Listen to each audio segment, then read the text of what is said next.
Hi everyone, and welcome to Dorm Room TV. It is September 20th. So I wasn't really sure what I wanted to make a video about today, and then I went to my educational psychology class and we studied a really interesting theory today that I would like to share with y'all. Y'all are going to be my little guinea pigs today, and we are going to learn about cognitive information processing theory. Cognitive processing is just another word for learning. Technically, learning is the transfer of knowledge from your short-term memory, otherwise known as your working memory, to your long-term memory. Now, your short-term memory is limited in capacity. You can only hold about 7 unrelated things at a time. And the duration of your short-term memory is only about 30 seconds. So in order to effectively learn something, you need to effectively transfer it from this working memory, where all of your thinking takes place, to your long-term memory. Today I'm going to teach you what's called some processing strategies, and you already know one of them, I'm sure, and it's called mnemonic devices. You know, acronyms, rhymes, any sort of meaningless thing that helps you trigger a memory. In math, I'm sure you've used FOIL. FOIL is a really common one. I'm going to teach you some other ones through some memory games we're going to play. Now, the catch to this is that you cannot, I repeat, cannot rewind the video, because then it just doesn't work. Be a good sport, just go along with it and don't rewind. Also, if I tell you to pause the video at any point in time, go ahead and pause it. To play these games with me, you're going to need a sheet of paper and a pen or pencil, so go ahead and pause if you need to right now and go get it. Alright, are you ready? Let's get started. Okay, so in the first game, I am going to read you a list of words. Just want you to listen to the whole list. Don't write anything down. After I finish reading, I will tell you to pause the video, and I want you to write down as many of the words that you can remember as you can without rewinding. Ready?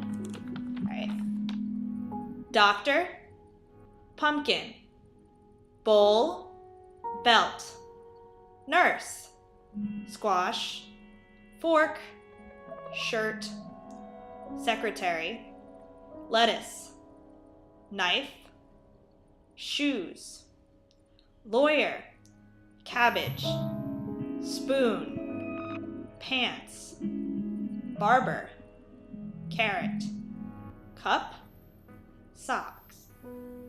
Pause the video and write down all of the words you can remember, and then start up again. Give yourself about 15 seconds. Go. So how'd you do? You probably remembered the first word, which was doctor. That's because doctor has the primacy effect, which is this, that it's the first word, so it stands out in your mind. Similarly, you probably got the word socks, because socks has the recency effect because it is the last word you heard. But what about all the rest of them? Well, in my class today, we played this game with my professor, and she asked, did anyone get 20 words on their list? And I was the only one to raise my hand, and I was really excited because it turns out I was the only one who got every single word written down. Now let me explain to you how I did this. So here are all the words that I listed. What do you notice? They all represent a certain category. There are professions, vegetables, eating utensils, and clothes. Now your first instinct when hearing these words was to use what's called visual imagery. And visual imagery is just a mental picture of what the word is. So when you heard pumpkin, you envisioned a pumpkin. When you heard spoon, you envisioned a spoon. But the problem was, there were so many words and I was listening to them so fast that your brain didn't have time to do that. So if you got a lot of words like I did and remembered a lot of them, it's probably because you used what's called organization. And organization is pretty much creative connections, patterns, and categories that help you to remember several topics at once. So next, I want you to take your piece of paper and I want you to draw 2 of these squares. They're 5 by 5 and they're made of circles.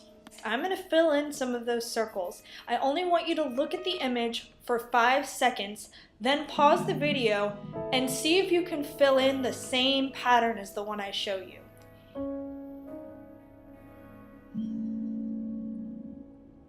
Go. Here is the correct pattern.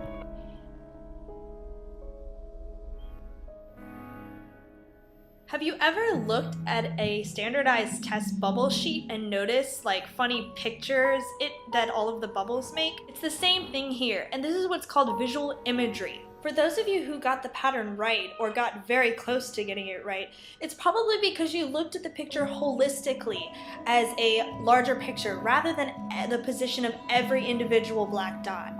Let's look at the second square I asked you to draw. Do the exact same thing.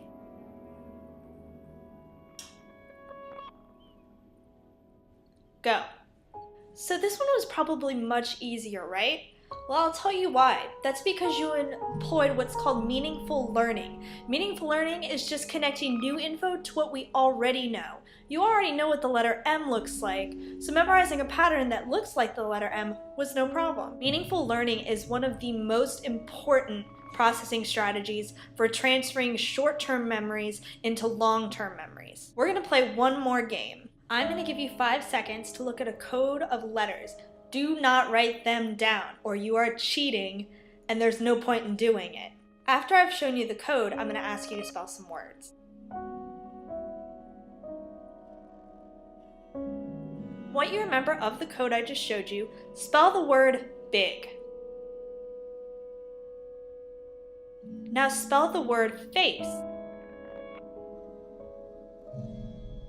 Did you get them? If you did, you're pretty doggone smart.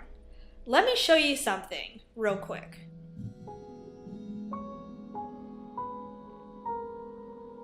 Now that you've seen that, spell the word acid.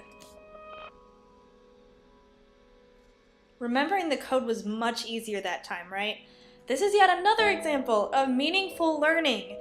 You looked at the second illustration that I showed you, and you automatically associated with something you already know, whether it's tic-tac-toe or a number sign or something else, and it made you able to remember the code. I hope that all of these games have been fun to play and that these processing strategies help you study and help you learn how to learn more deeply than just memorizing things, because I guarantee you will do much better on all of your exams and assignments. Hope you all have a wonderful weekend. I'm going to enjoy family weekend with my mom and my brother. TCU is playing Virginia, so you can definitely count on some cool footage for next week. So everyone have a great weekend and take care. I will see you next Thursday. Thanks for watching.